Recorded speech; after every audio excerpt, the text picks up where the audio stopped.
Greetings everybody, my name is Brian and I will be the MC for today. Welcome to the series Compassion in Action and Non-Violence in Buddhism. Today's series is sparked by the war between Ukraine and Russia, which has been going on for months. Usually our audience are from Malaysia, but I can see some friends from overseas.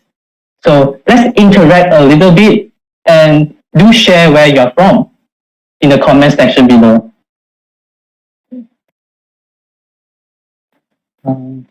Just now I've seen somebody from Singapore, right? Oh, wait, yeah, some people from Malaysia, definitely, yes. Malaysia, okay, cool. Okay. Oh, someone from Taiwan. Okay, welcome. Thailand as well. Welcome to the session. Okay. So, before I proceed further, let me first introduce myself. I'm Brian, or you can call me Pasada. I'm 19 years old this year, and I'm currently studying Foundation in Arts in Sunway College, Malaysia.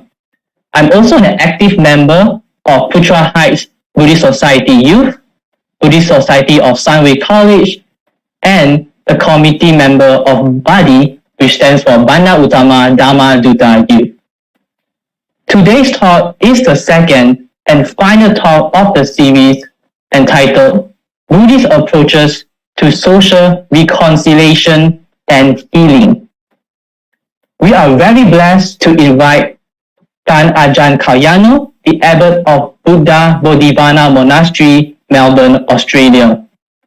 Ajahn was born in the UK and got interested in Buddhism when he was in high school after watching the documentaries The Mindful Way and The Buddha Comes to Success, which tells the story of Luangpo Cha. Ajahn Kalyano loves meditating during his university years and came to Thailand in 1983. In 1985, Ajahn entered the Bhikkhu Sangha at Wat Nong Papong, which was established by Luangpo Ajahn Chah. Then Ajahn came to Australia in 2001 and has since been teaching the Buddha Dhamma in Australia for more than 20 years. Okay. Yesterday's talk was given by Venerable Tan Ajahn Jayasaro, entitled Use of Force, Violence for the Sake of Peace. Good title. Do check back the recording on YBAM's Facebook page and YouTube channel if you have missed yesterday's talk. Let me quote the Dhammapada verse number 5. Hatred never ceases through hatred, through love alone they cease.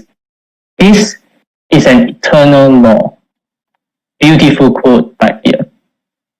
Today, we are very blessed to have Tan Ajahn Kalyano to share with us on more perspective on this topic. But, just before we go into the talk, let me put forward some housekeeping rules. First of all, do switch off your mic throughout the session. If you have any questions, do remember to type your questions below in the chat room or in any channels that you are watching live right now. We will put your questions together and I will help to ask your question on behalf during the Q&A session at the end. Before we proceed, let us put our palms together and pay respect to Tan Ajahn Jayasaro.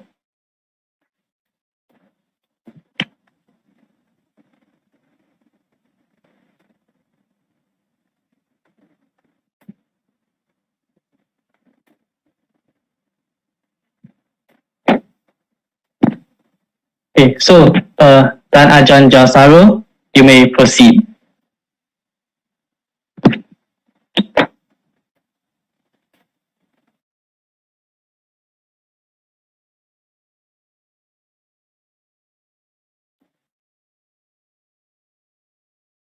Ajahn, could you hear me? Hello? Ajahn, are you there?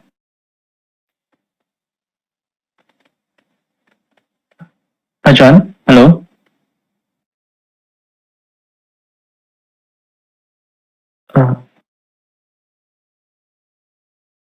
Technical team.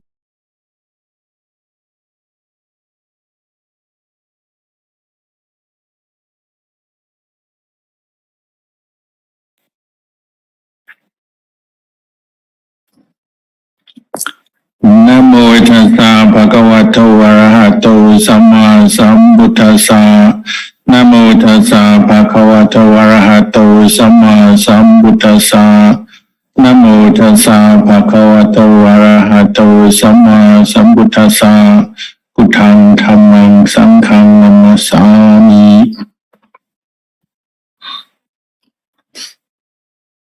Blessings, good afternoon to you all. I think the title of today's talk is Buddhist Approaches to Reconciliation and Healing. It's probably been stimulated by people's worries, concerns about the news, about wars, particularly the war in Europe between Ukraine and Russia. But really, these things are nothing new in the world. But we're fortunate that the Buddha came to be in the world 2,500 years ago and gave us some very good teachings on how to deal with conflict.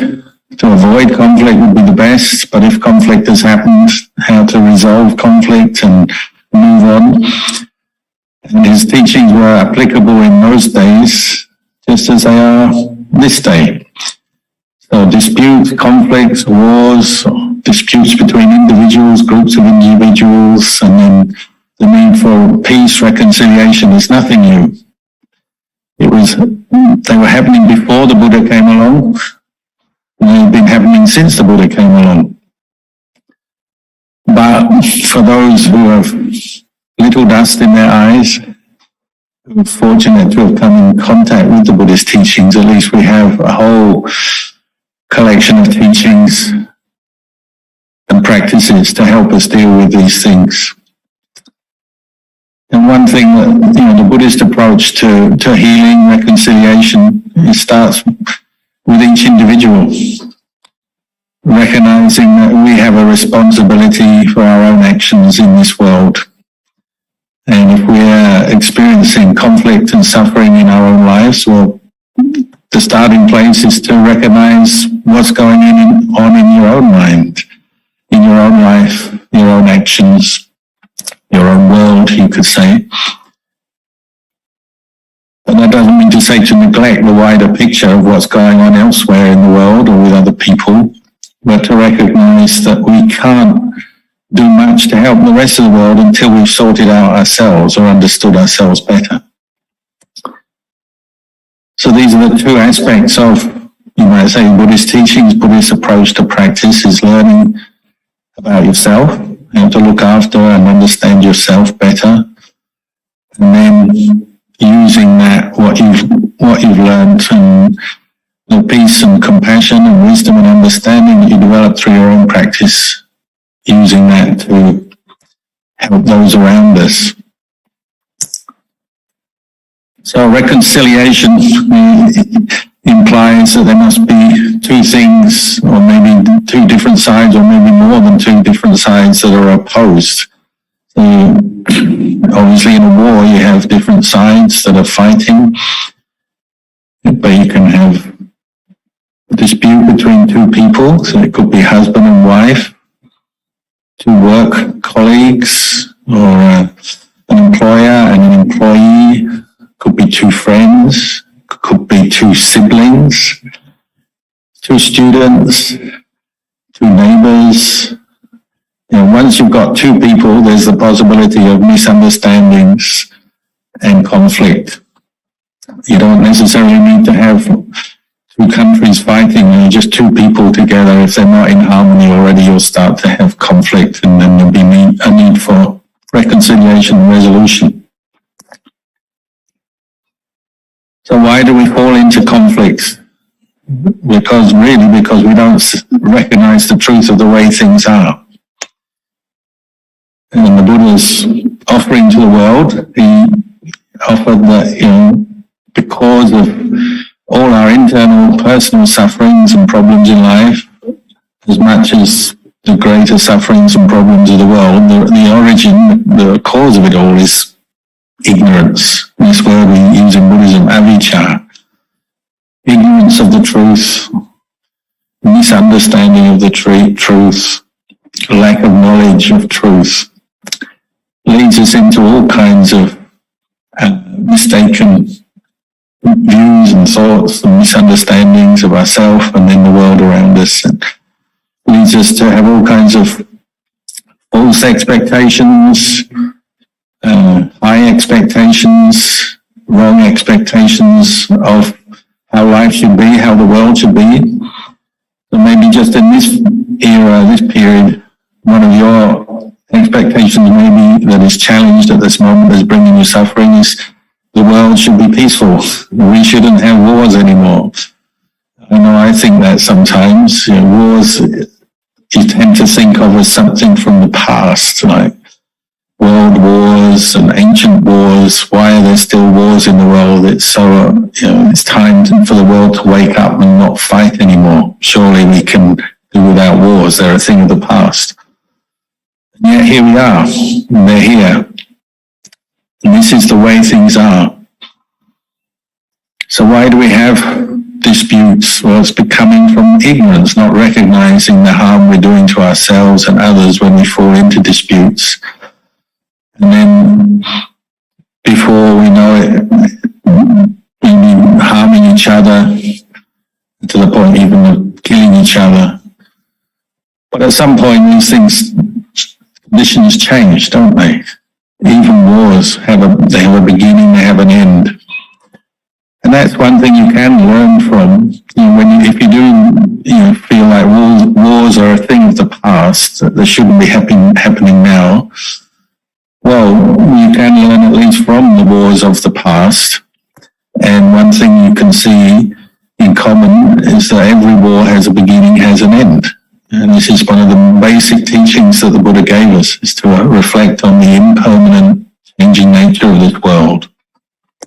Whether it's just a thought in a human mind to fight someone, to go into a dispute, a conflict, or physical, violent action with someone else, or a war between nations or groups of people, conflict, whether it's civil war or war between two countries. Wars have a beginning, wars have an end. And there have been many wars in the world's history, and they've all ended one way or another. And then with the ending, there's a chance for reconciliation, for peace. So you might say there's two kinds of peace in the world. There's the peace of not having gone to war in the first place. So like most of the world at the moment is not at the war. So even though your airwaves and your news channels are full of news about conflict, say in Ukraine, actually the majority of the world is not at war at the moment. So that's one kind of peace, the peace of not having gone to war or not going to war. But unfortunately, sometimes countries do fall into their unskillful actions and end up fighting. But then those wars come to an end. And there will be a peace that comes after the war. Because that's what we learn from impermanence. There's a beginning, there's an end. Before the war, there's peace, and then after the war, there's peace. And that's what we have to focus on, isn't it? How to get back to that peace, how to get back to the good conditions that we have when there are peaceful relations between people. Just as when there's a peaceful experience in our own mind, when that's disturbed and we get angry or we start suffering in some way, we have to learn how to get back to that. So just as the world has had wars, but then managed to find peace through peace treaties, reconciliation processes, And you might say people just getting fed up with the suffering of killing and destruction, so they're ready for peace. So it could be from those 2 world wars or all the different smaller conflicts that have happened. Sooner or later peace comes because people just can't fight anymore. I mean, sometimes it's one group manages to conquer another, but still peace will come when people stop fighting and they go back to realizing that peace is the best way to live for human beings. And it also applies for ourselves. If you're a Buddhist practitioner, you're probably used to quite a few struggles in your own mind. Struggles between, you might say, good and evil, the skillful, the unskillful. Sometimes we get angry and then we recognize the suffering we've fallen into and we forgive ourselves, we accept whatever's happened that led up to that angry mood, angry experience, and then we let go. And we return to peace. Venerable.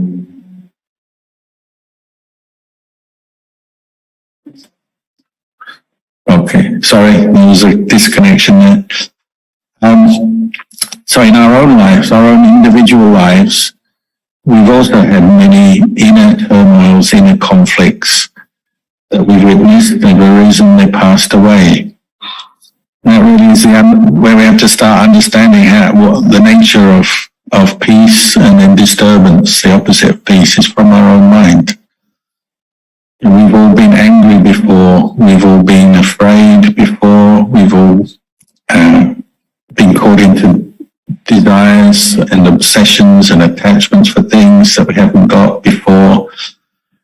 But those experiences have arisen and passed away, haven't they? They're impermanent in their nature.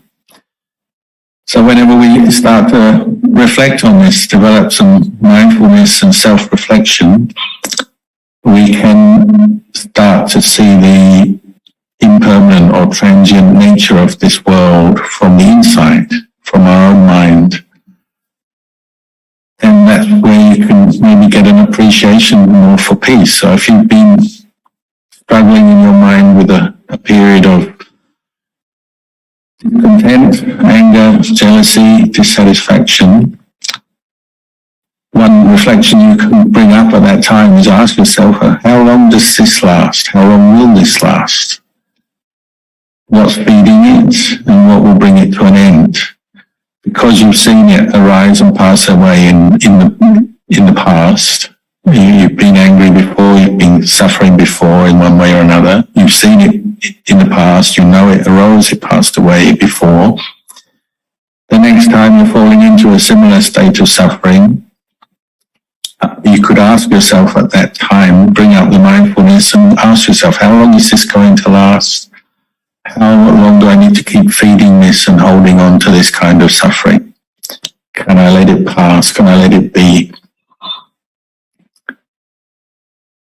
And this is an insight you can get into your own mind and the way that conflict and suffering arises in your own mind by establishing the opposite of ignorance is awareness and understanding. And you can use that for dealing and looking at the world as a whole and for encouraging others to do the same. When we're caught into conflict, in one of the problems is at that time, that's all we can see. When, say, you have anger arise in a situation, at that moment you tend to be not mindful, not reflective, so that's all you see, all you know at that time. And so you tend to hold on and identify with that mood and keep it going. So the heart of Buddhist practice seems to be to come back to develop mindfulness and awareness and self-reflection, to question that, find skillful ways to do that, practice bringing up mindfulness every day. So the beginning of our practice is learning to develop this quality we call mindfulness, paying attention to the present moment, getting to know yourself, what you're thinking, what you're feeling, becoming aware of your conduct, your speech, your actions, and then looking at cause and effect and what's leading to what. So if you're suffering, there'll be causes for that. At the moment you're suffering, quite often you miss it, don't you? You're not seeing cause and effect at work. You're just stuck in the suffering. So what's the strategy? What's the plan? Well, number one is always to bring up some kind of improved level of awareness. If you've been practicing any kind of mindfulness technique, reflecting on your conduct from day to day, your speech, your actions, and then developing mindfulness through meditation, that's where you go, isn't it? When you're caught into suffering, whether it's anger, conflict, disappointment, frustration, whatever, bringing your mind back to the present moment, recognizing what's going on and accepting what's going on. Of course, when we're suffering, nobody likes it. We don't like suffering. So one of the tendencies of the ignorant mind, when we're not fully aware, is to look for somebody to blame or something to blame, usually looking outside of ourselves at causes and conditions, and that's often where conflicts begin. Not recognizing that the experience of suffering is an internal experience that we have we're experiencing for ourselves. That doesn't mean to say other people are not involved in the world around us, maybe bringing us suffering as well, of course. But the actual experience of anger, fear, worry, anxiety, all the kind of component parts of what we call suffering, they're experiences that we have as human beings in our own mind. And that's where reconciliation, healing has to begin, doesn't it? Reconciling with whatever is causing that suffering, healing it, rather than just going out to blame something external and then maybe seek to punish or fight or get back and seek revenge on whatever that external thing is, whether it's a person, a group of people, or something very kind of abstract like a government or a place or something.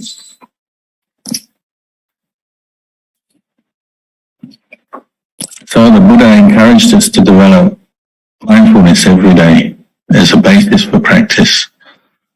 Developing mindfulness using meditation objects such as recollection of the Buddha, mindfulness of breathing, recollection of the thought of loving kindness, for example.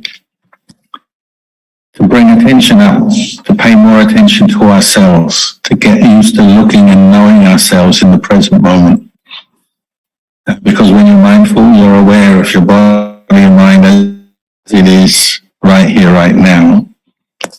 And this gives us a chance to develop clarity. And if we are suffering, or we're caught into internal sufferings and conflicts, or if we're caught into external conflict, you're always going to have a chance to remedy that by becoming aware of what's going on. As long as we're caught in the trains of thought and the concept and the ideals that our mind throws up, and we're not able to reflect on them with much clarity or understanding, then as long as that's happening, there's not much chance of any kind of reconciliation or peace.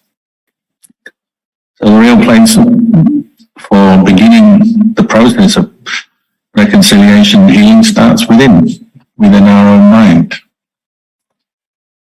Maybe even just recognizing that there's a problem, that there's some suffering there, because sometimes we don't even recognize that. We don't know we're suffering. When we're angry, we don't realize we're angry.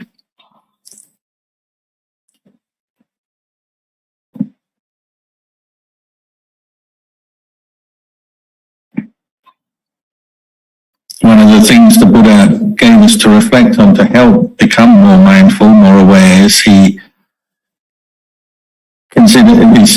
encouraged us just to consider the basic condition of being a human being. So as a human being, we're born into the world, and that's something that's the same for every single human being, wherever they are in the world. We are subject to aging, and once we're born, everybody gets older day by day, second by second.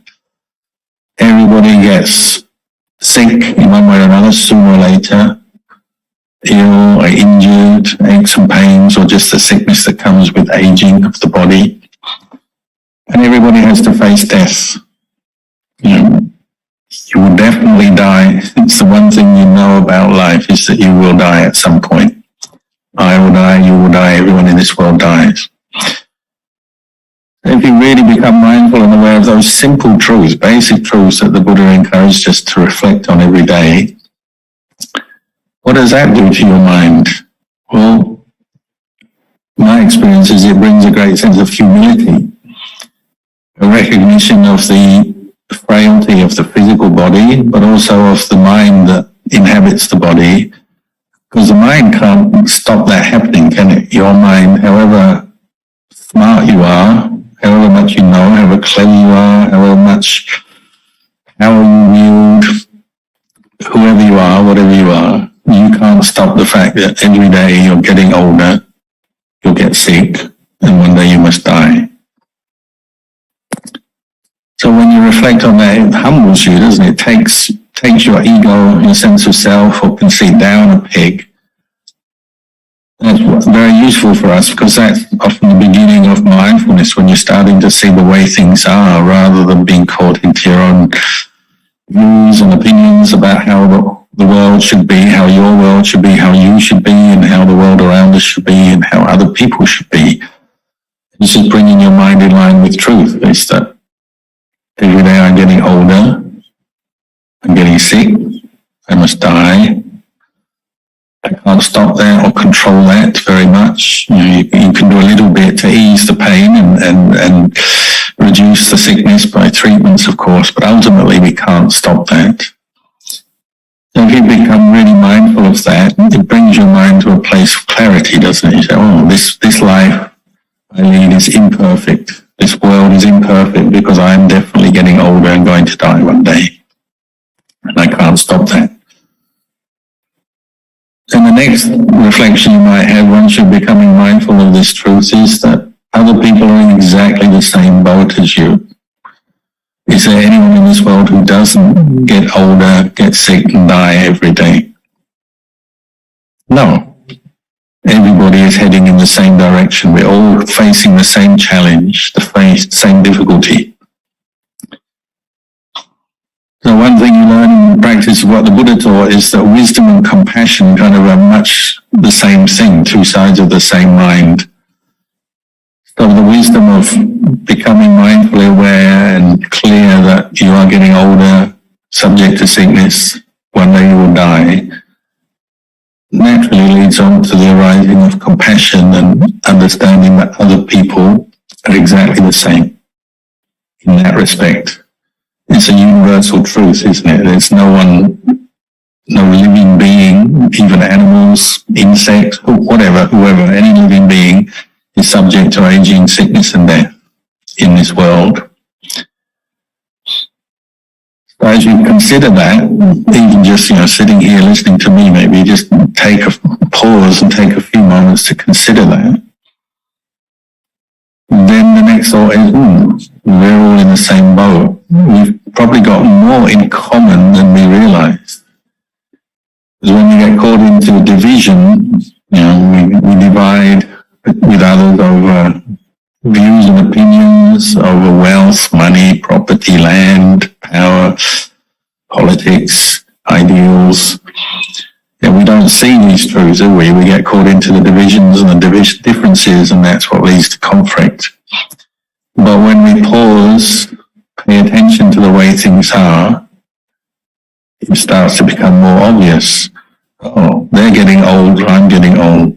They get sick, I get sick. They're going to die, I'm going to die. Without us having to raise a finger. If you really have insight into the impermanent nature of your own body, the desire, the wish to hurt or harm somebody else or punish someone else starts to fade away, doesn't it? Because you realize they're already suffering. They're already going towards the end of their life, whatever I do. So it's your pride, your ego, your conceit, these qualities that might lead you into conflict with others start to fade. May not be all at once, but the clearer the insight, the quicker they fade. And the sense of universality, universal compassion, kindness arises in their stead.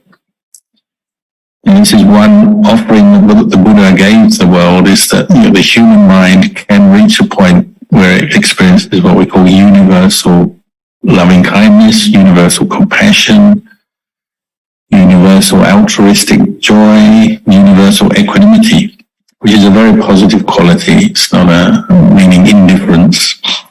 These four qualities can be experienced by human beings, not just the Buddha, but people who have practiced the Buddhist path over the centuries have got to the point where they experience what we call universal compassion and kindness.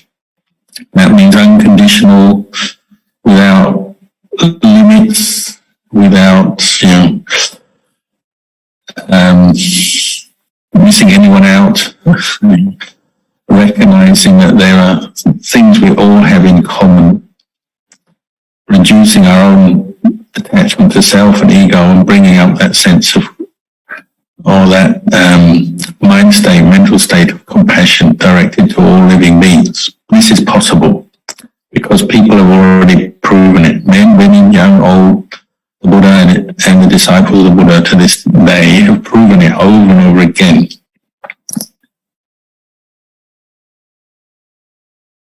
One of the causes for that is recognizing that we're all in the same boat. The nature of this world is impermanent. It's subject to suffering because it's imperfect. Can't give us perfect happiness. And it's not self. It's a conditioned realm. As human beings, we're conditioned in that we were born, we go through our life, and then we die. And there's no person who can stop that or control that. If one really sees that, that brings up this state of compassion. You recognize that other people are the same as you. And immediately the very attachments and clinging that would lead to conflict with others start to diminish when you recognize that. That's something you have to cultivate. You have to cultivate the qualities that will lead to that kind of awareness. Developing the mindfulness, developing the insight, knowledge, the vicca as opposed to avicca, which is ignorance, which conditions more greed, anger, delusion, more conflict, more suffering. Vicca, knowledge, comes from clarity, from developing the mind to reflect on things, to see truly the way things are without bias and without hiding from the truths, even the difficult truths. And I'm not saying it's easy, is it? It's not easy to accept the fact that everybody is subject to aging, sickness and death. It's the last thing anyone wants. No one wants to get old. No one wants to get sick. No one wants to die. Of course, our natural craving that brought us into the world in the first place as human beings doesn't like that, doesn't want that. But the whole point of the Buddha's teaching is to remind us and get us to look for ourselves and see that you don't get everything you want in life. You do get aging, you do get sickness, you do get death. And that's everybody across the board, and no one is immune. If you're ever in conflict with someone, just bringing up that simple reflection might be enough to help diffuse that conflict, or maybe stop you getting into conflict in the first place. As monks, it doesn't mean to say living together as monks in monasteries in the Buddhist world, we don't ever have differences of opinion and conflicts. But one thing that comes out, if you ever start to disagree with someone or move towards a conflict, you start to realize, what's the point of arguing, fighting over this? We're all going to get old, sick and die anyway. Why add to the problems of our life? That's wisdom, isn't it? When you really see that, it puts things in perspective. And these other things that people argue and fight over, whether it's Buddhist monks or lay people in the world, governments, individuals, what do we argue and fight over anyway? Reputation. Go to court over our reputation, defend it, attack someone else's money, land, property, and we start off in courts and arguments and disputes, and then maybe end up going violent when it's on the level of war. But what is it that people fight over anyway? When you're already subject to aging, sickness and death, these other things that we fight over fade into nothing, don't they? You're fighting over a bit of land, say, the border of your country. I want this bit of land. I want more land so I can have more security and more resources and more people and more this, more that. Yeah, a bit of land. What's the point of spilling blood over land which doesn't know anything? It's just land, isn't it? It's just earth and rocks and trees and things. Same with water. Why spill our blood and kill each other over water? Blood and body is more important. Your body is your vehicle for doing good, for achieving peace and happiness in this life. Why damage that in the pursuit of something less? Money, reputation, power, security, all these things. I'm not saying they're totally unimportant, but they're not as important as life, are they? Life is more important.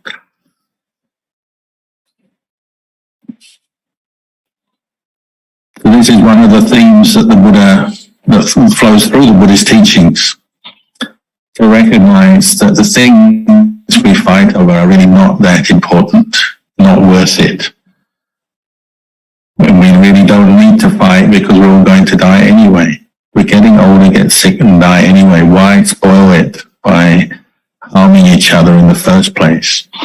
So the best way of, resolving conflict and healing is actually avoid it in the first place. Avoid going to war, avoid fighting, avoid arguing if you can, because we're all in the same position. We all fear suffering. Nobody likes suffering, and we all want to be happy. We all want to be healthy. Nobody wants to suffer.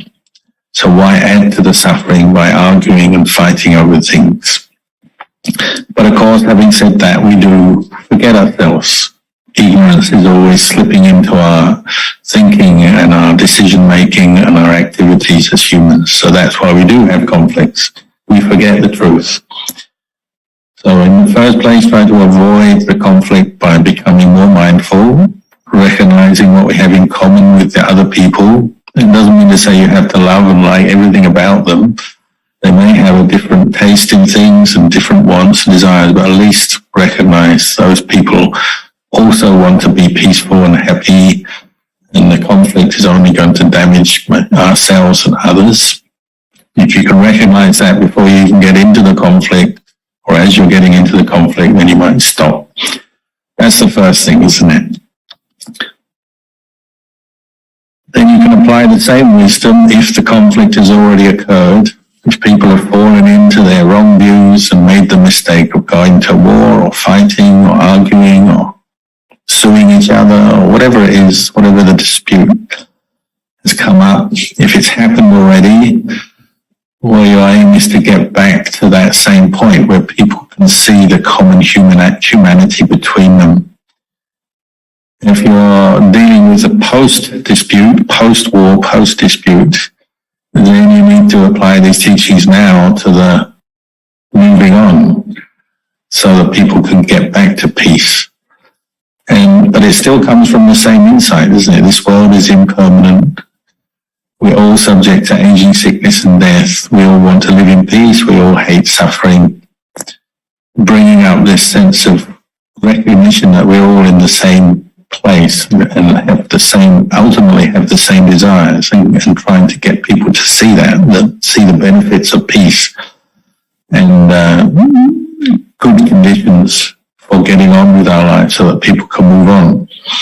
So after a conflict, you want to get people to start looking at each other in a new way and see that because we all have things in common, it's time to let go of the past. And that's not always easy, of course, because people remember. But holding on to the past, if it's post-conflict, holding on to the past with anger, going over, blaming, punishing over and over again for the past actions is not going to bring reconciliation and healing, isn't it? It's only going to prolong the war. It's like maybe just adding a bit more to the war afterwards.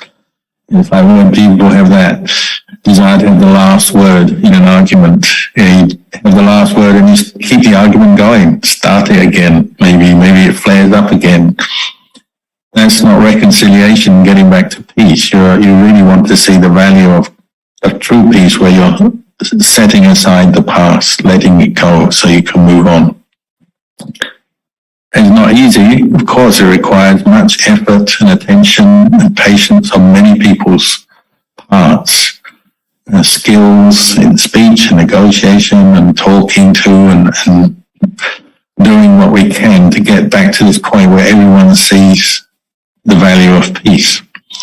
But one thing that will help is recognizing there's no point carrying along the past. And this is where forgiveness, reconciliation comes in, recognizing the need to set aside the past, put it aside so that you can move on and find peace again. Because if you've had peace in the past, you can achieve it again.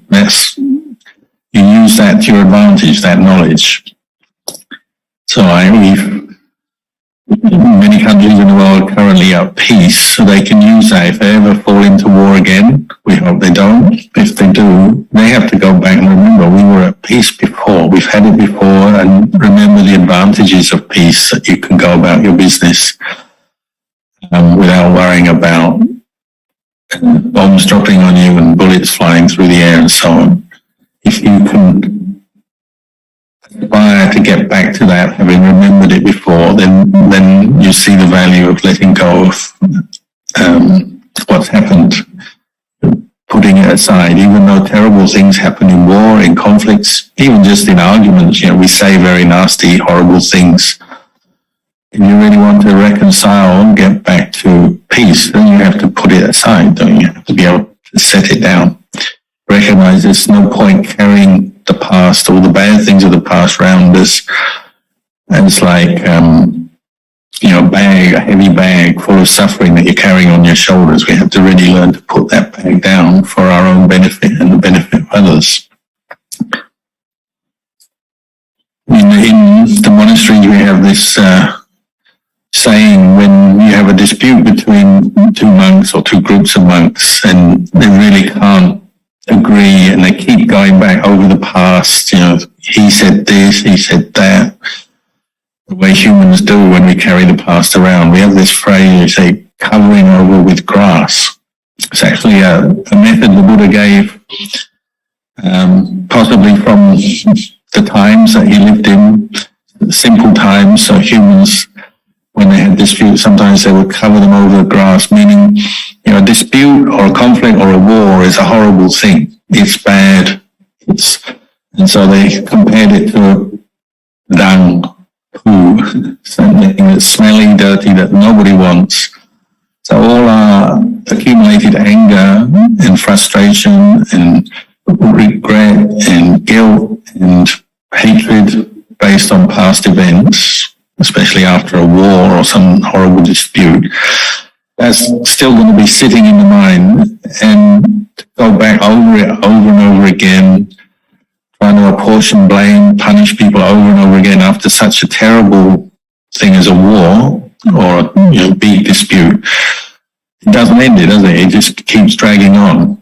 And it's like you keep bringing up the excrement, keep smelling it, keep having it in your mind, and it sours the relations between people. You don't get reconciliation, do you? So you have to find a way to end it. So you cover excrement over with grass. And that's literally what you do sometimes in the forest, isn't it? Sometimes we're camping in the forest, you go to the toilet and then you just cover it over with grass or leaves. And sometimes that's what you have to do. It doesn't mean to say wrongs haven't been done. Things have been done. Things have been said. People have died, maybe. But if you keep dragging it out and going over it over and over again, it's just like you've always got the smell of excrement with you in your mind, in your heart, and then other people have it in their hearts, and everybody is worse off. What's the worst thing in your house? Or a smelly toilet that's a blocked toilet. It smells out the whole house, and you can't live after a while if you don't fix it. It's like our minds. If we're holding on to grudges, seeking revenge, seeking to punish others for past wrongs, say after a war or after conflict, we have to recognize the need to set that aside.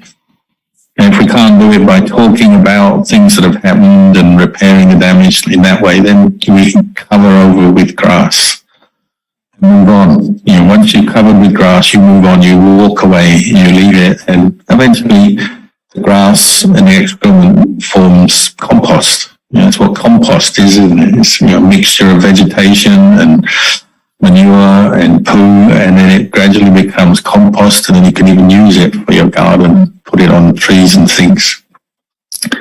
That's what we have to do with conflict. After the conflict, we have to find skillful ways to cover over with grass. Let bygones be bygones, accept what's happened may have been terrible, tragic, horrible, but move on as quickly as well as we can. Because we all have the same problem. We all are facing old age, sickness and death, and we all want to live in peace and not suffer. And after a while, we're still facing old age, sickness and death, and how to come to terms with the basic sufferings of life. Our mind that is still caught in ignorance, greed, anger, delusion, mental suffering, stress, and so on. Just because the war's finished, that hasn't finished. So that's obviously a deeper problem that we have to address. The war is like an obstacle that got in the way. It's like something that we threw up just to make life harder for ourselves. If you can recognize that, then you quickly want peace, because there's a deeper issue at hand. The basic issue of pacifying this mind and coming to terms with the deeper reality of existence is even in a peaceful state. Say where I am is peaceful. I hope where you're sitting, you're in a peaceful place with no war. You still have to deal with the human mind, don't you? You have to deal with the mind that gets greedy, angry, deluded.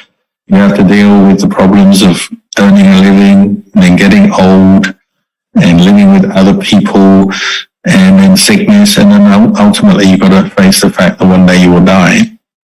Those problems are still there before the war, during the war, after the war.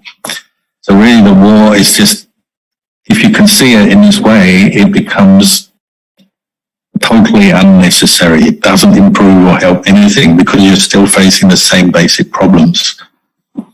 Might as well save all the suffering and not have the war or the dispute or the fight, and just focus on the real problem of understanding the nature of existence, living as a human being in this world, dealing with aging, sickness and death. And that's what the Buddha's message was. That's the real problem of the world, not all fighting over land and security and resources and political ideas and all the things that people dispute and fight about. They're really distractions. They really they're not the core problem of being a human being living in the world. But we forget, because of ignorance, avijja, avijja is like Mara, it's like this little guy who comes in just to muck everything up and make life harder when it's already hard enough. Before there's a war, life is hard. During the war, life is even harder. After the war, life is hard. So why make a war and a dispute? You're only adding to the problems. But nevertheless, after a war, we have to reconcile. So we have to all see the value of peace, get back to that true vision of reality and see, we're all in the same position as human beings. Whatever country, ethnic group, religious background, political background you're from, you still have these same basic problems to deal with. You still have an unruly, untamed mind, greed, anger and delusion are still running wild that need to be sorted out.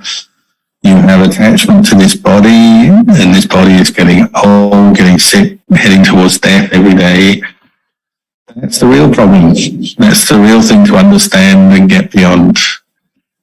And the war was just, suffering that we created unnecessarily, making life harder for everyone. So the Buddhist teachings encourage us obviously to prevent conflicts in the first place.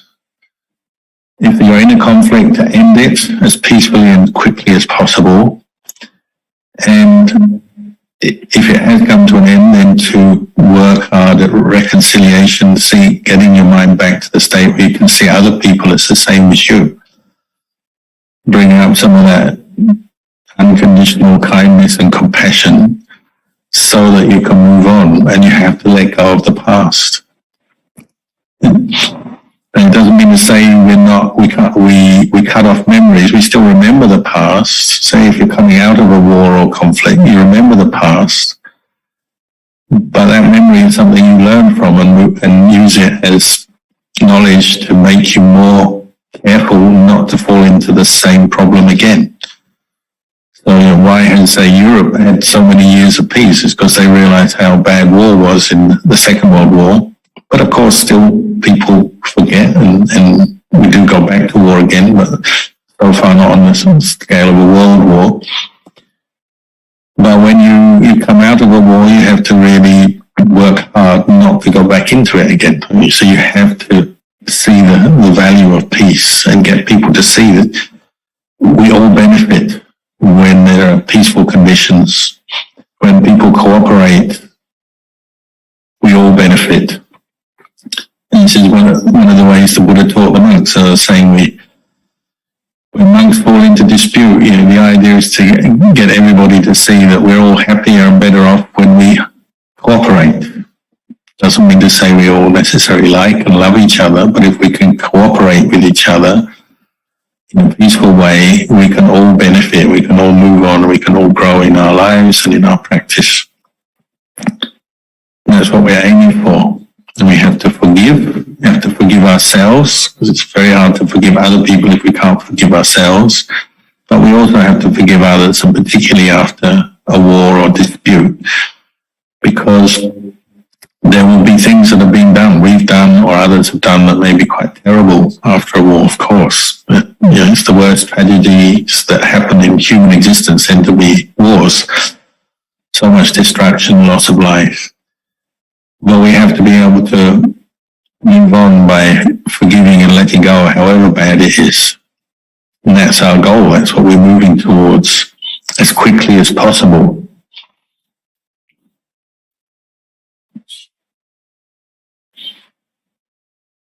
So the Buddha said we can learn from ourselves by understanding our own position in life. As a human being, we don't want to suffer. We want to heal our own mind by developing clarity, letting go of the causes of suffering, greed, anger, delusion, developing the path, mindfulness, wisdom, compassion, and then encouraging that in others and in the way we relate to others. And if others are not getting the point yet, well, we have to be patient. And we have to develop equanimity. Sometimes you can influence other people and help them. Sometimes you can't. I've been meditating for peace in Ukraine, Russia for the last few months since the war started. It still hasn't ended, so I accept I haven't achieved that. I wouldn't expect to. One person can't do it. But if everyone does their little bit, well, you never know. It could have some effect. Certainly around the edges, maybe get people to quieten down and see reason and maybe come to a peaceful negotiated settlement.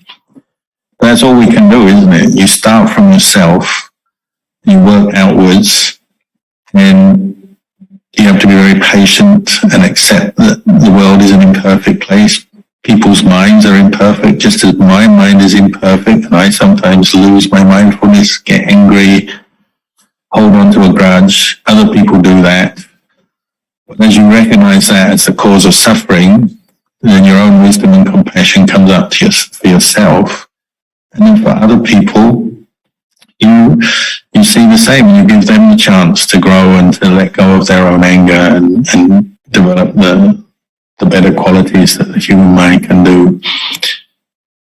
When there's fighting and war, you're not giving anyone a chance anymore. You're just fighting, and it's just distraction. And before things are sorted, a lot of suffering takes place. But if you're aiming for peace, then you're willing to accept people for the way they are, even their mistakes. You're willing to accept yourself, accept others, and then giving people a chance. We need to do that.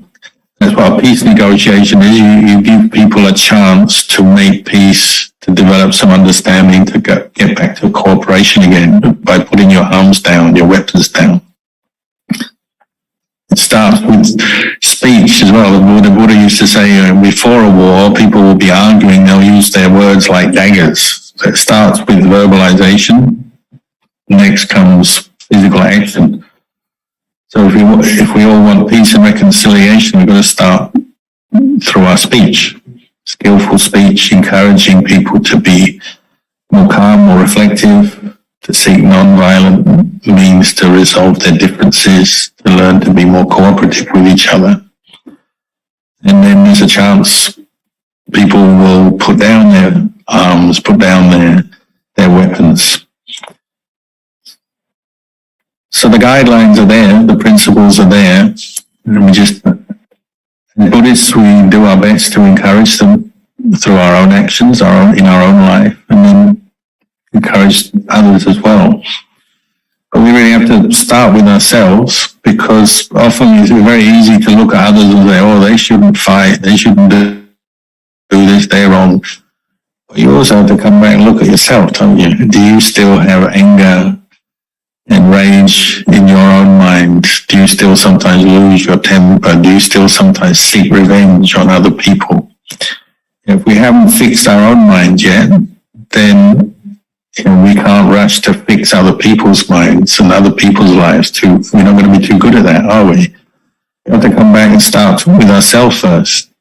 And if we find how to bring our own mind to peace, reconcile with our own imperfections and mistakes, then we've got a chance to maybe share something with others.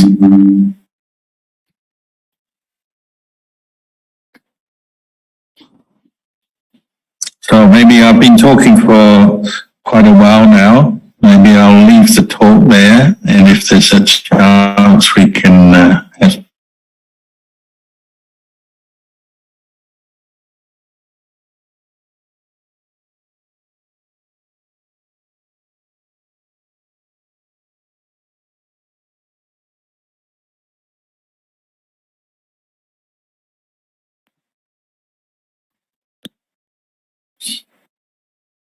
It's Q&A session now. Okay, yeah. Thank you, Tan Ajahn Kalyano. First of all, apologies just now. I accidentally pronounced your name wrongly. And thank you everyone for reminding me about the mistake just now. Otherwise, I wouldn't know. So let's go into the Q&A session now, shall we? Okay. So just to remind everybody here, do remember to put in your questions if you have any down below the comment section, or if you are in Zoom, the chat box, so that we are able to provide your questions to Ajahn. So the first question we have here is that I have seen a saying that problems do not exist. Can we say that it is desire that creates our problems? Ajahn? Can you just read that one more time, just slowly and clearly? Yeah, sure. I have seen a saying that problems do not exist. Can we say that it is desire that creates our problems? Did you get that? Still not sure what the first bit is. I've seen what? A stain or what? Before we continue, am I clear, or what's the... Well, just speak very slowly and clearly. All right. I have seen a saying that problems do not exist. can we say that it is desire that creates our problems? Oh, okay. Yeah, you could say unskillful desire, what the Buddha called craving. There's three types of craving. Craving for the objects of the senses, like nice sights, sounds, taste, smell, touch. Craving to become, so all our ambitions and desires to live and be something and make something of our life. And then desire not to become, not to have, not to experience certain things that we may be experiencing as painful, unpleasant. This is what we call craving or unskillful desire in Buddhism, and that's where our problems come from. If you manage to establish mindfulness and let go of craving in a moment, then no problems are created in that moment. So say you're sitting here, say for example, wishing that this talk would finish. You say, I want to do something else, I wish this talk would finish. You're creating a problem at that moment by the negative desire, I want to do something else and I want to stop doing this. If you could establish mindfulness and just let things be, you recognize that thought, but then you let it go, well then the problem ends and you can just sit here, and whether it carries on or it ends, you can maintain your peace of mind because you've let go of craving, for example. So that's going on all our day, isn't it? Through the day, we have desires based on our senses, desire for pleasant sense contact, get pleasant things, have pleasure, and then the desire to get rid of painful experiences. The Buddha said, if you're not sure about this, the first place to look is just look at your own body. And, if you're sitting here, one reason you might want to end this session, say, is you're sitting here and you're feeling tired, maybe your legs hurt if you're sitting on the floor, maybe your back hurts, maybe you're feeling mentally tired listening. This is painful feeling arising based on your body. And then if you're not very aware, craving will arise based on that. Say, I don't want this, I want to move, I want to stop, I want to change. And then you might actually do something based on that craving. But another way is to establish mindfulness and reflect. There is a feeling there, my leg hurts, my back hurts, I feel tired. You're aware of the feeling, but you're not creating any kind of identity or attachment out of the feeling. You're just knowing the feeling in the present moment. You say, oh, it feels like this. It's unpleasant, but you're not letting craving arise because you establish mindfulness. You reflect what's going on, you pay attention and reflect what's going on, so you don't let your mind fall into craving. So you could actually still be very peaceful even if you have pain in your leg or you feel tired. And then you keep doing that regularly through your day, your craving is going to come up less and less because you're undermining the process by which craving is conditioning your mind and being reinforced. You're undermining that or letting it go, we say. So after a while, your craving is going to come up less and less because you know that feeling is just feeling, and painful feeling in your leg is just that. So gradually, your craving diminishes, your problems will diminish. It may take time, but that's, this is the way we practice. Thank you, Tan Ajahn. I shall move to the next question. Dear Tan Ajahn, how do you view holy war? Many wars in human history actually resulted from religious conflicts. What is Buddhist perspective on this? Well, obviously the Buddha taught us not to kill. It's the first precept, whether you're a layperson or a monastic. It's the first thing you're trying to practice is non-violence. The basis, the essence of the Buddhist teachings. Practicing non-violence and cultivating compassion, empathy, understanding. But as you go through your practice, you also realize people, yourself and maybe others, constantly fall into wrong views and beliefs. we inherit all kinds of wrong views and beliefs from our family, our culture, our society, and religion as well. And when we fall into wrong views, wrong beliefs, then we sometimes do things that are unskillful, including fight wars. We may say, our war is a religious war or a just war or a holy war, based on our belief and our view. But if we look carefully, any war is wrong in the sense it's destructive. And it's creating negative karma for ourselves. It's going to bring us suffering. No one wants to suffer, so why do something that you suffer? It's going to make you suffer. And other people suffer.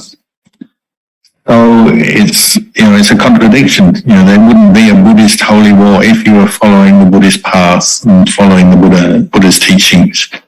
But because people do get caught into wrong beliefs, wrong views, misguided views, they have misguided leaders, misguided governments, misguided even holy leaders sometimes, then they might act in those ways and have what we call a religious war. And it's true, there have been lots of wars being entitled religious wars.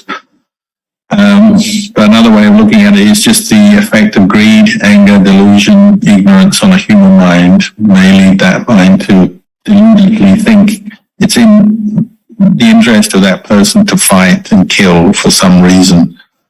But it's not. You just have to keep looking back at the truth and say, karma and the results of karma is a simple law that you can see every day. And if you fight someone, you're going to get hurt back. You destroy other people's property, your property will get destroyed. In a war, everyone loses.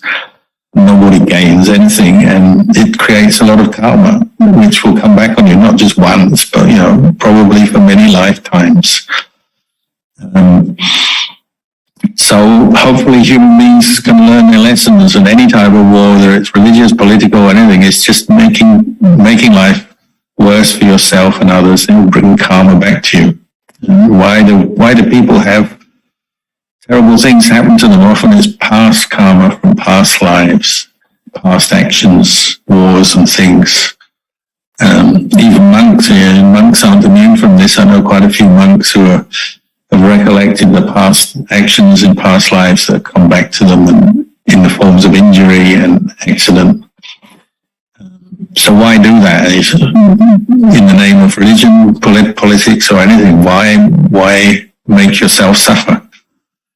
That's the delusion, isn't it? You think if you win the war, your problems are over, but they're just beginning. If you start a war, it's just the beginning of karma and the results of karma. It doesn't end there for you.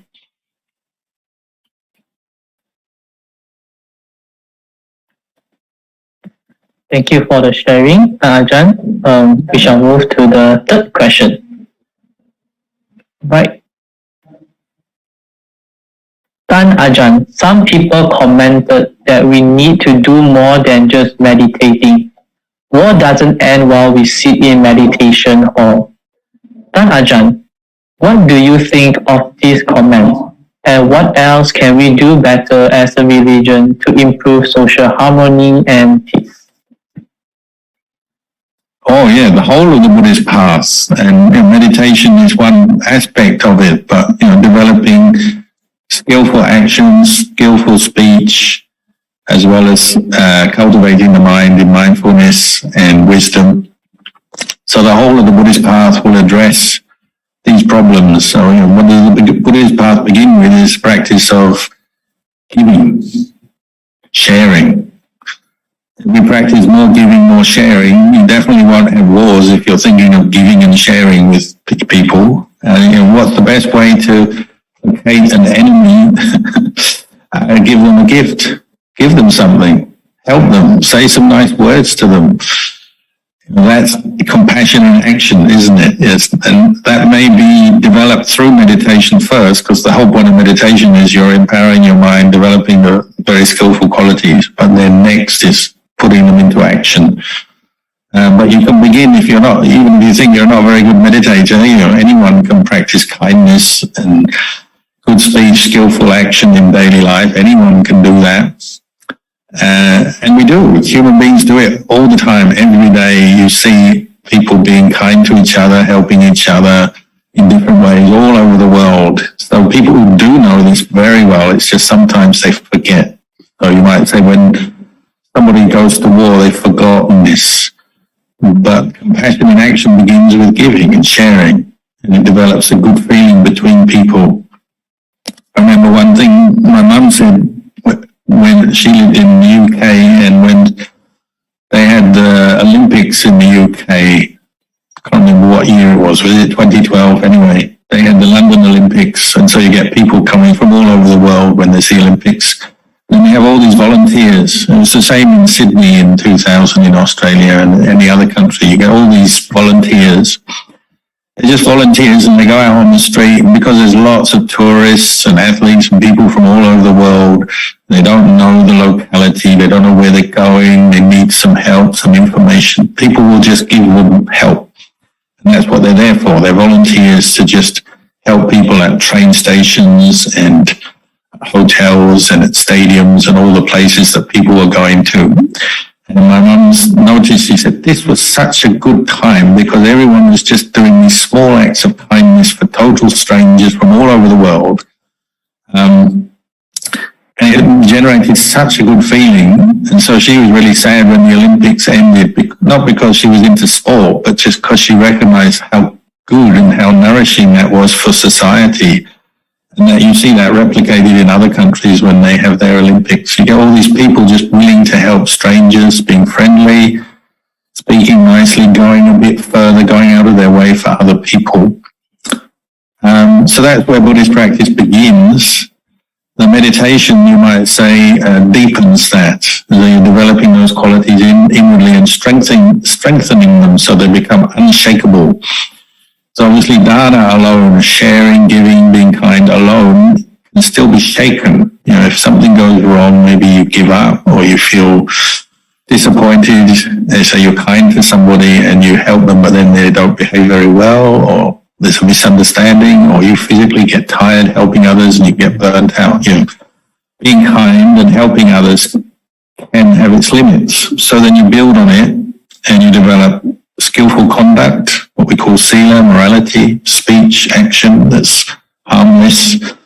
And then you develop your mind in these qualities so they become really strong, continuous, there all the time. So if you do the whole package, dana, sila, bhavana, or sharing, virtuous conduct, and then meditation, you do the whole package, then you'll get, unshakable wisdom and compassion, and, you'll get enlightened. And then the world will become a really good place if everyone got enlightened. But, one step at a time.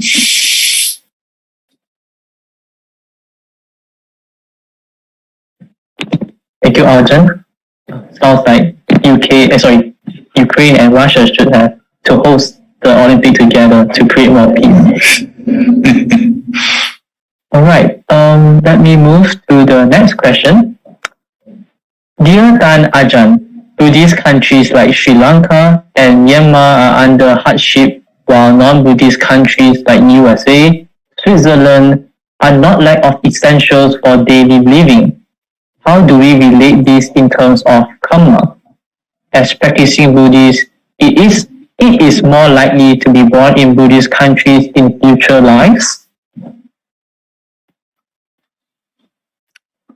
The karma is a very deep and profound thing, and so it's one of the things the Buddha said is imponderable. So there's no guarantee being born in a wealthy country or a poor country or what's going to happen next. Your karma is much more individual, and so people can be born into a very difficult life situation but make the best of it and do very well, materially or spiritually. Or they can be born into a very good situation and everything can go haywire and go wrong as well. It's a very individual thing. So you can be born in a non-Buddhist country but then come to Buddhism, and maybe because you've seen the lack of Buddhism and what it does to people, then you really appreciate the Buddhist teachings when you come to them. So maybe sometimes being born in a non-Buddhist country can actually be really helpful to some people. Whereas being born in a Buddhist country, you might be surrounded by the teachings and get really bored with them and put off with them and look for something that's not Buddhist, and then you turn away from Buddhism, which would be a real shame. So life is a bit like that. You make the best of where you are. Just accept where you've been born.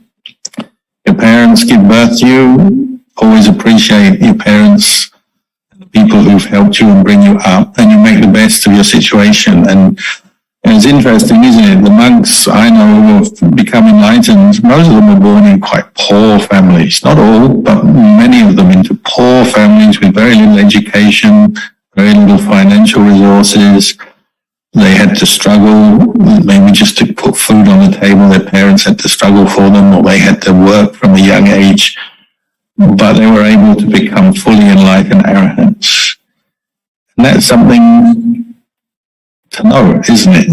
It's ultimately, if you're going to make something of your life, develop yourself as a person, it depends on all kinds of conditions, and material wealth is one good factor. If you have a good, you're born into a society where there's a lot of material wealth, well, that's good.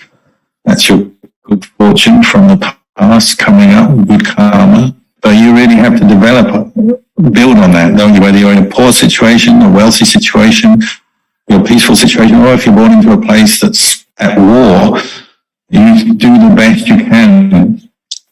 When I was young, I went traveling in Africa. There's quite a lot of armed conflict in different countries, and I was in Uganda when there was a civil war, and there was people shooting and killing each other. Every day we faced that.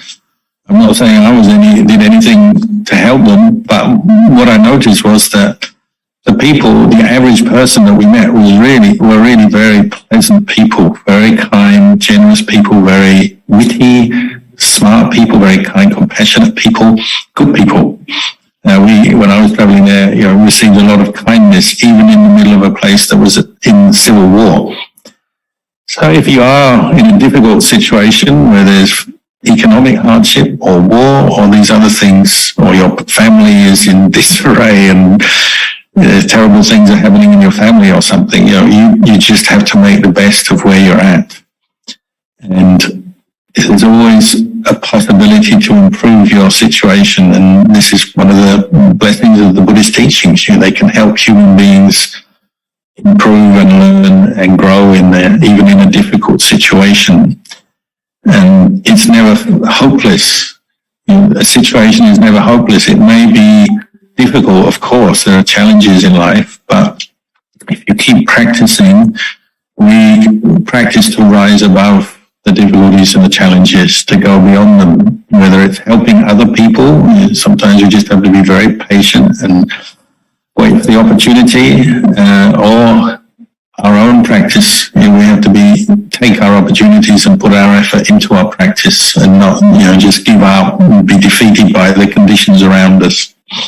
This is what you learn from reflecting on karma. There's always an opportunity to make more good karma and do more good in your life, whatever the situation is.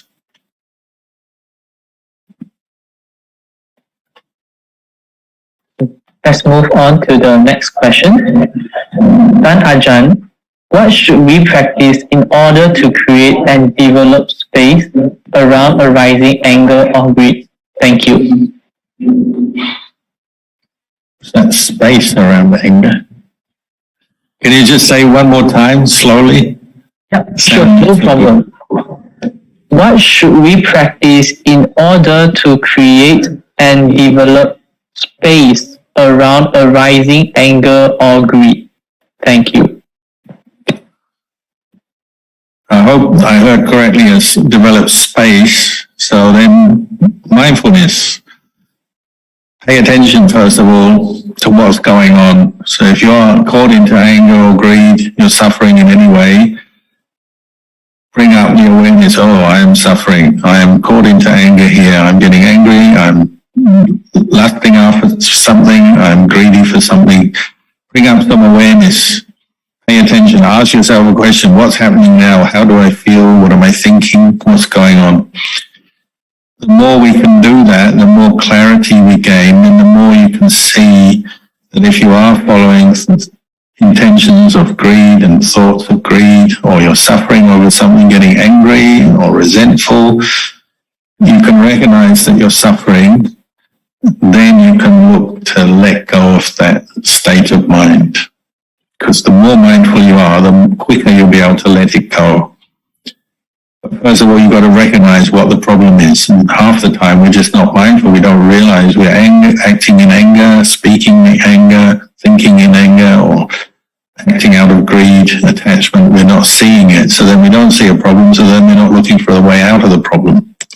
A lot of the time, we just look for distraction and or we just worry about it or compound it, make it worse. But when you start establishing mindfulness, you're bringing your mind back to the present moment. It's like the quality of just sort of witnessing the experience. So you get a little bit of detachment and you can see, oh, there's anger here. It's not good. I feel tense. I feel unpleasant. It's making me do things that I regret. Greed, it's like my mind is enslaved to a certain desire and I keep having to follow it and I'm not peaceful, I'm not at ease in myself. As you become more mindful and pay attention to these things, you notice them, you recognize them, and you recognize the qualities of greed, anger, delusion, you see the suffering. Then you really do want to let them go. And, it's a bit like fire, isn't it? If you don't know fire yet, you might touch it or touch something that's hot. You don't realize you're going to get burned. But as soon as you get burned, you drop it. If you can see that greed, anger, delusion, fear, worry, anxiety are burning you, you want to drop those mental states. And mindfulness and then the reflective ability of the mind is what will help you do that.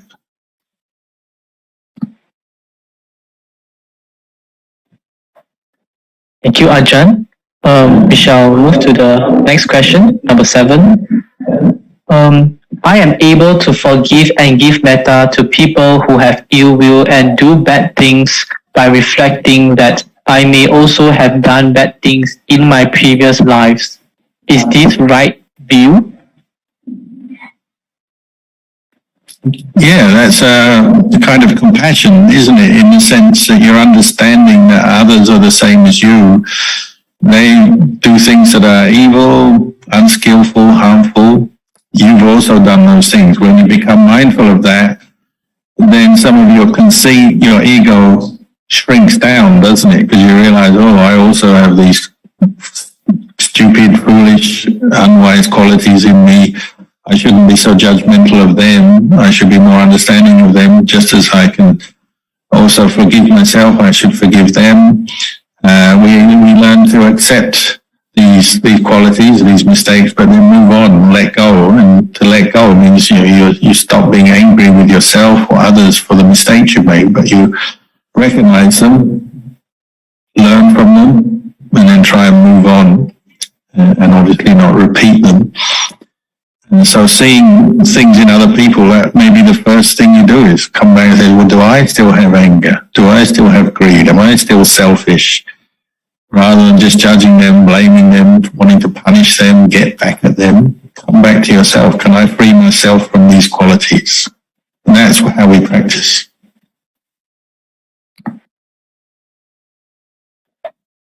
Right. Now we shall move to the last question. Is blessings helpful in stopping a war or conflict? I noted that many Buddhist teachers involved in giving blessings or dedication of merits. Are these a skillful cause to stop a conflict? Anything that I need to take note when doing blessings or transference of merits?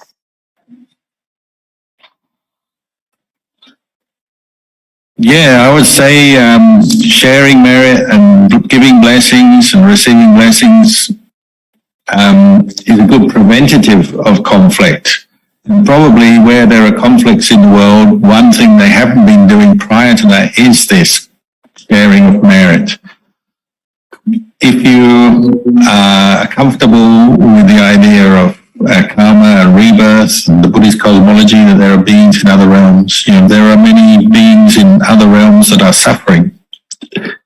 And there's karma that we've made in the past lives. We've hurt others have hurt us.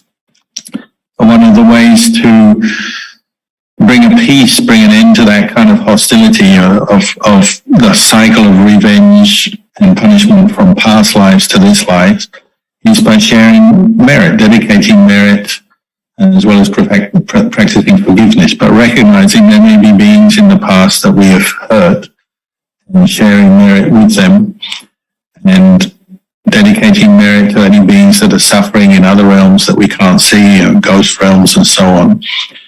The more we do that, I would recommend that as a, as just as a regular practice that will have an effect in our own life. It may not affect wars in other parts of the world. That's maybe too much to expect, but in our own life, conflicts and things may be resolved better if we're practicing dedicating merit, sharing merit regularly. When we get caught into our own problems and suffering, we forget other people. We forget that there are people who have helped us who may have died now, and maybe people we've harmed in the past that have gone now, but we just tend to forget, don't we? But sometimes it's appropriate to make merit for the dead, to help them, to recognize there are beings who have died, reborn in other realms that we can't see, share and dedicate merit to them, wishing them to be well, to move on, to attain a good rebirth. That may have a very subtle but important effect in our lives and the lives of people around us. So if more people do that, it may prevent conflicts in the future. And then, of course, if conflict has happened already, then you can do it again after the conflict's finished. Well, again, sharing merit for all the people who have died in conflict, for their consciousness, that wherever they are, may they be free from the suffering. If they've died in a conflict, they may well have died with a very unhappy state of mind. So we share merit with them for their future rebirth in a good place. So before and after the conflict, we can do this. In Buddhist countries, they understand it very well. So, I've been involved in ceremonies where make merit for the dead from wars, past wars and conflicts. I've been involved in that. And it's difficult because you can't see what's going on. So, you can't really be sure. Does it really work? Is it worth it? If you trust in the teachers who have good meditation, clear vision in their meditation of beings in other realms, they tend to encourage it and say, yes, it can help you not only spread metta to the living, of course, and compassion for the living, but also dedicate merit to the dead. And it can help to prevent conflicts or heal after the conflict.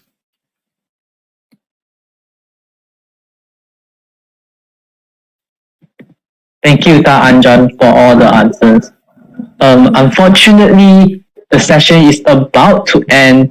So those questions that we've answered, hope everyone loved Ajahn answers.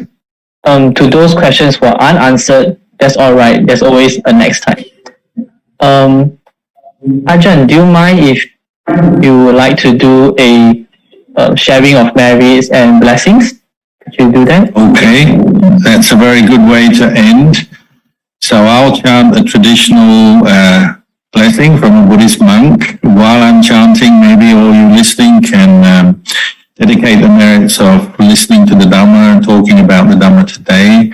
Dedicate them to not only your relatives, but to all beings, and particularly all the beings, all the people who have died in the conflict in Ukraine at the moment. It's probably thousands and thousands of people died, both soldiers and civilians. So we'll dedicate the merits of this talk and practicing Dhamma today to them. May they all attain peace and a good rebirth. Yathavarivaha pura paripuranti sakarang evameva itotinang petamang upakapati ichitam batitang dumhang kipameva samichatu sape purantu sankapa Janto banaraso yatha manicho tiraso yatha sapitiyo vivajanto saparoko vinasati ตุมาเตภวัตวันตรายโยสุขีติกายุโกภวะอาภิวาทนาสิลิสนิจังวุธาปจายโนจัตตารโอธรรมาวัตันติอายุวันโนสุขังปะลังภวัตุสัพพมังคลังรักขันตุสัพพเทวตาสัพพพุทธานุภาเวนะสัพพธัมมานุภาเวนะสัพพสังฆานุภาเวนะสัทธาโสติภวันติเต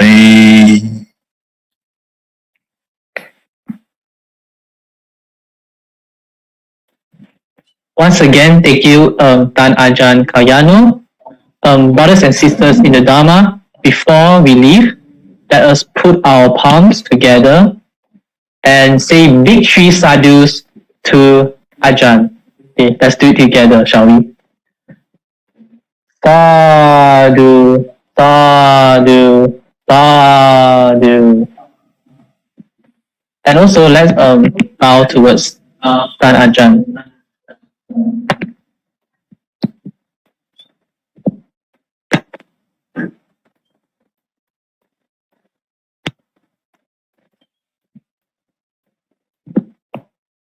Thank you, Tan Ajahn. Once again, thank you everybody for joining today's session. Tuki Hantu.